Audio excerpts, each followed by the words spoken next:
मीरपुर नाम के शहर में तेजस अपनी पत्नी नीरू के साथ रहता था। पति पत्नी दोनों ही नौकरी करते थे। एक दिन तेजस गांव अपनी माँ के पास फोन करता है। हेलो, प्रणाम माँ।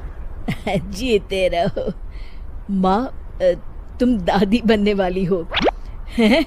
अरे वाह, ठीक है बेटा, मैं कल ही आती हूँ।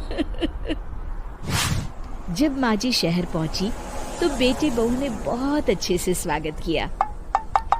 लीजिए माँ जी, चाय। अरे गर्मा गर्म पकोड़े ले आओ माँ के लिए। नीरू रसोई में गई और 2 मिनट में ही पकोड़े ले आई। जी ये लीजिए। बहू जादू से बनाए हैं क्या? अभी तो रसोई में गई थी। यम्मी। माँ जी, शीला रसोई में पकोड़े तल रही है, मैं बस लेकर आई। हे भगवान, मेरा धर्म भ्रष्ट कर दिया तूने। अब तो गंगा जल से शुद्धिकरण करना होगा।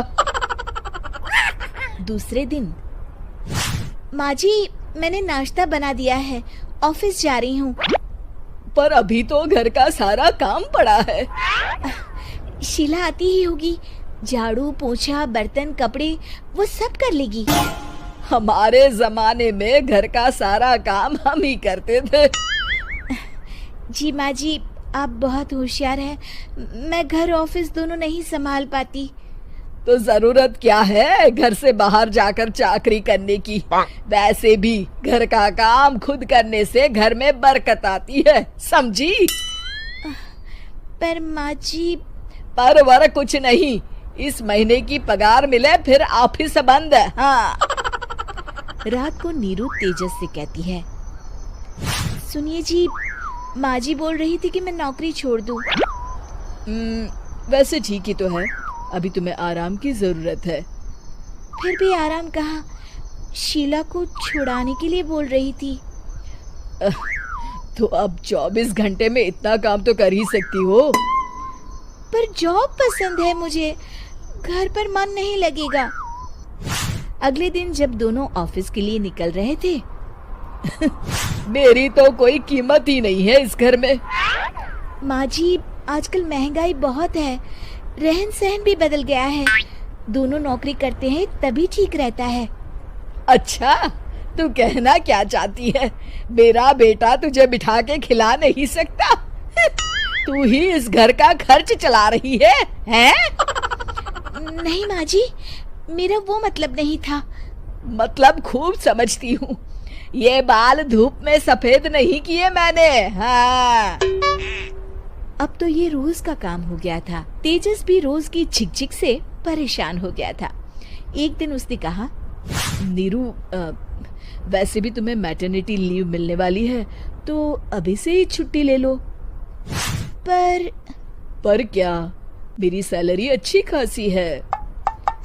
आखिर नीरू ने रिजाइन कर दिया। जब बच्चा हुआ तो घर में सब बहुत खुश हुए। कुछ दिनों बाद तेजस फाइल देख रहा था। क्या हुआ तेजस, कुछ परेशान लग रहे हो? अब हाँ, वो हमारी जितनी सेविंग्स थी वो तो हॉस्पिटल में और छठी के फंक्शन में खत्म हो गई है नीरू। और अभी वैसे मंदी चल रही है तो मैं बोल रही थी कल मुन्ना को हेपेटाइटिस का टीका लगवाना है। नीरू, क्या पोस्टपोन नहीं कर सकते? नहीं जी, बिल्कुल नहीं। अब तेजस को समझ में आ रहा था कि उससे गलती हुई है। पैसों की कमी का असर घर के माहौल पर भी पड़ रहा था। अगले दिन, बेटा मेरा चश्मा और ये दवाइयाँ ले आना, पर्चा देते हुए माँ जी ने कहा। जी। तेजस, मुन्ना के लिए दूध का डिब्बा और डायपर भी ले आना, और ये किराने के सामान की लिस्ट है, इसे भी लाना है। तेजस गुस्से में लिस्ट मरोड़कर फेंकता है और चिल्लाता है, पैसे क्या पेड़ पर उगते हैं? ये ले आना, वो ले आना। अरे पर ये जरूरत का सामान ही है। वो गुस्से में बिना कुछ कहे ऑफिस चला गया। अरे लंच तो ले जाइए। नीरू दौड़कर डिब्बा पकड़ाती है। एक दिन खाना खाने के बाद, नीरू, अब तो मुन्ना कुछ बड़ा हो गया, तो अब तुम वापस ज्वाइन कर लो ना जॉब। पर इस रिसेशन में जॉब मिलना बहुत मुश्किल है। ट्राई तो करो। फिर मुन्ना? माँ जी है ना, और एक फुल टाइम मेड भी लगा लेंगे। पर माँ जी, उन्हें तो पसंद नहीं। तभी माँ जी वहाँ आ जाती है और प्यार से नीरू के सर पर हाथ फेरते हुए बोलती है, अब मेरी समझ में आ गया बहू, पहले के और अब के समय में अंतर है। तुम काम शुरू करो, मुन्ना की जिम्मेदारी मेरी।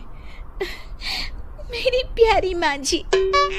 ये कहकर नीरू उनके गले लग गई। शिक्षा, परिवर्तन संसार का नियम है, हमें भी समय के साथ चलना चाहिए। उम्मीद है कि आपको हमारी ये कहानी पसंद आई होगी। कृपया हमारे चैनल को सब्सक्राइब करें और सभी अपडेट्स के लिए बेल आइकन जरूर क्लिक करें। और हाँ, वीडियो लाइक और शेयर करना मत भूलिएगा। Bye bye.